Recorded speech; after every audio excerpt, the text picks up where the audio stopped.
Witajcie kochani. Niedziela, bardzo deszczowa w Irlandii. No cóż, zima, jesień. Właśnie wracam z niesamowitego miejsca, które spędziłam z moimi koleżankami z pracy. Cały weekend. Przepięknej przestrzeni, było po prostu magicznie. Zresztą podzielę się o tym u mnie na social media. Ale nie chciałam o tym rozmawiać. Dzisiaj właśnie rano poruszyłam temat znowu właśnie medycyny, obecnego stanu, służby zdrowia.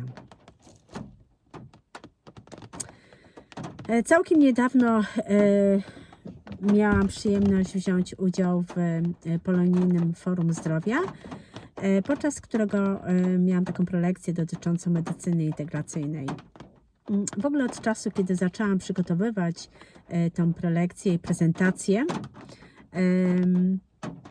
zaczęłam generalnie od momentu, jak powstała medycyna, kiedy powstała, jaki był jej przebieg, jaki był jej rozwój.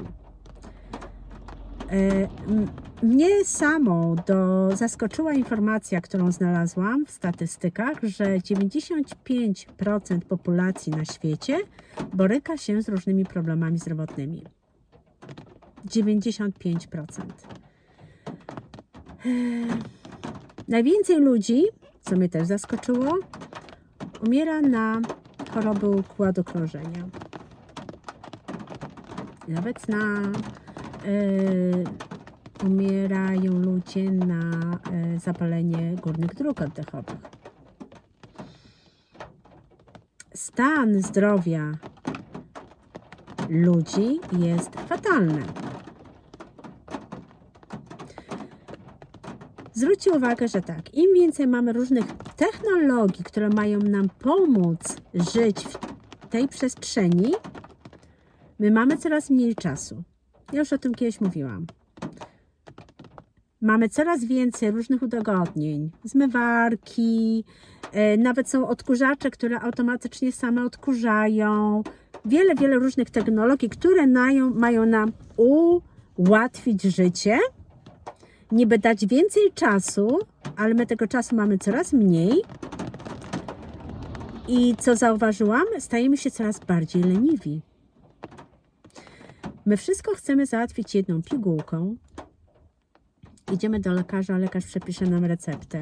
Ja się spotkałam nawet z taką sytuacją kiedyś, że miałam pacjentkę, która przyjmowała metformin, czyli lek stosowany w przypadku leczenia cukrzycy.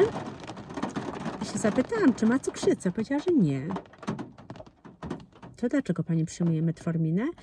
A chciałam schudnąć i lekarz polecił mi metformin, ponieważ podobno łatwo można zrzucić kilogramy. Powiem wprost, tak, to jest Big Pharma, która totalnie odłącza nas od siebie, nie czujemy swojego ciała, stajemy się jeszcze bardziej leniwi, bo wszystko uzależniamy od jednej pigułki, znaczy jednej w cudzysłowie. W ogólnej takiej, ja uważam, terapii, leczeniu, to nie jest pigułka. To jest przede wszystkim zmiana stylu życia. Zdrowe nawyki, zmiana w ogóle nawyków. Bo my bardzo często, na przykład, ja sama też tak miałam, przyznam, że kiedy miałam różne emocje, uciekałam od tych emocji w alkohol, w papierosy, w słodycze, czasami jeszcze, przyznam szczerze, ale no staram się zmienić ten nawyk, ale jestem tego świadoma, zamiast po prostu posiedzieć z tymi emocjami i zrozumieć, o co chodzi. Teraz ostatnio pojawił się na mojej drodze taki w social media lekarz, nie pamiętam jego imienia, nazwiska, ale słuchałam jego właśnie podcastu. On jest kardiologiem światowej sławy. On głośno mówi właśnie o No Pharma, tak? Bo jest świadomy tego, co się dzieje. I on powiedział, że on przepisuje swoim pacjentom aby się przytulali 3 razy w ciągu dnia, chociaż na kilka minut. Po prostu przytulać się. To nie ma w ogóle żadnych skutków ubocznych, a ile nam daje. A my ciągle uciekamy od siebie. Nawet właśnie rozmawiałam wczoraj z koleżanką, że zamiast właśnie my usiąść razem, porozmawiać, być ze sobą, to siedzimy przy tych telefonach. Cały czas odłączamy się od siebie. Nie ma tych relacji, nie ma tych takich relacji międzyludzkich, jakie były kiedyś. A nie było kiedyś tyle udogodnień, tyle tych technologii. A ta cywilizacja nie wspiera nas w rozwoju, a wręcz przeciwnie. Coraz bardziej zagłębiamy się właśnie w te choroby, przewlekłe choroby, które tak naprawdę nie są przewlekłymi, bo każdą chorobę można wyleczyć. Wysokie ciśnienie wystarczy po prostu dieta. Dobra dieta, ruch, jakieś techniki relaksacyjne, medytacje, ćwiczenia oddechowe. I po co te leki? Bo jest łatwiej? Moja babcia, która już niestety nie żyje, przez ponad 3 lata przyjmowała Afobam. To jest lek na sen, taki uspokajający też. Lekarz przepisywał jej ten lek przez 30 lat i w przeciągu tych 30 lat, dopóki nie zachorowała później na chorobę nowotworową, nigdy nie przeprowadził badań krwi. Babcia już była uzależniona od tych leków. Ona musiała go wziąć, pomimo że nie spała, ale miało bardzo dużo skutków ubocznych. Więc z mojej strony taki apel do wszystkich lekarzy. Zanim chcecie przepisać jakiś lek, zastanówcie się, czy nie można najpierw zacząć czegoś od jakichś naturalnych terapii i promować bardziej zdrowy tryb życia. Ja wiem, że czasami, a nawet bardzo często pacjenci wymuszają na lekarzach, żeby przepisali jakiś lek. Ale może zacząć promować i nie iść na tą łatwiznę i przepisać lek, bo przynosi fatalne skutki. Moja córka, która studiuje już na ostatnim roku medycyny, powiedziała, że jak miała praktyki na psychiatrii, to psychiatrzy wołają wręcz o pomstę do nieba, bo lekarze rodzinni przepisują z bardzo lekką ręką Xanax, który uzależnia, który jest tak samo groźny jak alkohol i narkotyki. I jest bardzo ciężko później odstawić ten Xanax.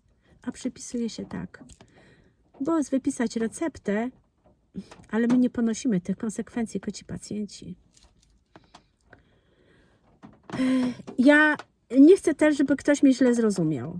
Leki są ok, ratują wiele razy życie i są potrzebne. Ale czasami możemy ich uniknąć. One nie są ratujące życie zawsze.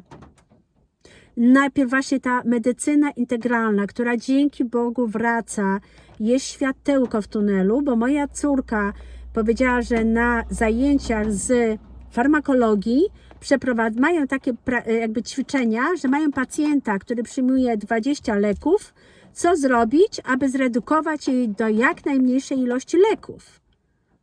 To jest światło w tunelu. Zaczynają się dziać piękne rzeczy i ta struktura, która jest teraz obecna w medycynie, ona się rozpadnie, bo coraz więcej świadomych lekarzy i pielęgniarek. I o tym się rozmawia. Mówi się głośno między sobą. Jest coraz więcej lekarzy, którzy mówią o tym. Więc cieszę się, że te zmiany zaczynają zachodzić, coraz się więcej o tym mówi. Powtórzę jeszcze raz, tylko nie obraźcie się na mnie. Jesteśmy leniwym społeczeństwem. Leniwym społeczeństwem, które jest zapędzone, które nie ma czasu na to i przestrzeni na to, aby zmienić swoje nawyki życiowe, aby zacząć zdrowo się odżywiać, aby przestać używać różnych używek, jak alkohol, papierosy, i zmienić swój styl życia. I będziemy wtedy zdrowi. Zmienić sposób myślenia. Czasami leki są potrzebne, ale taka praca nad tym, aby być zdrowym, to wymaga troszeczkę czasu i takiej samodyscypliny. bo bez tego nie będzie żadnych efektów. Musimy troszeczkę popracować nad sobą, aby być zdrowi. Więc nie oczekujmy też, że lekarz czy jakikolwiek terapeuta, my zapłacimy temu lekarzowi, temu terapeucie i stanie się cud, będziemy zdrowi. To tak nie działa. I pamiętajcie, wasze ciało jest waszą świątynią, więc zanim cokolwiek chcecie zjeść, zastanówcie się, czy wasze ciało zasługuje na to, czy jest godne tego przetworzonego jedzenia, czy jest godne tych papierosów trujących, czy jest godne tego alkoholu, który robi ogromne spustoszenie w tym ciele. A ono, to nasze ciało, zawsze jest nam wierne i służy nam. Taka refleksja na ten niedzielny dzień. Dbajcie o siebie. Połączcie się ze sobą i kochajcie siebie. Dbajcie o to swoje ciało cudowne. Pozdrawiam. Z miłością. Ania.